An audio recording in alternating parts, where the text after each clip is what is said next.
Pangunahan po ni Pangulong Ferdinand R. Marcos Jr. ang pamamahagi ng ayuda sa mga magsasaka at mangingisda sa Baler, Aurora ngayong umaga.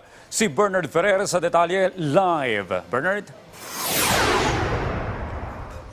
Audrey, naghahanda na ang mga residente ng Baler, Aurora sa pagdating ni Pangulong Ferdinand R. Marcos Jr. dito sa Baler Convention Center ngayong umaga.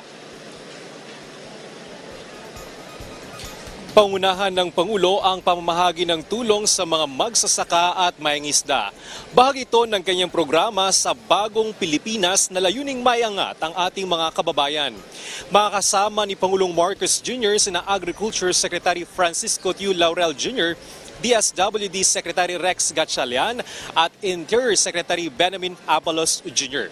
Gayon din sina Presidential Communication Office Secretary Cheloy Garafil, Special Assistant to the President Secretary Antonio Lagdameo Jr. at Aurora Governor Reynante Tolentino. Isang Aurora sa mga probinsya na naramdaman ang epekto ng tagtuyot sa bansa. Maliban dito, matinding init din ng panahon ang naitala dito ng Pag-asa nung kasagsagan ng El Nino.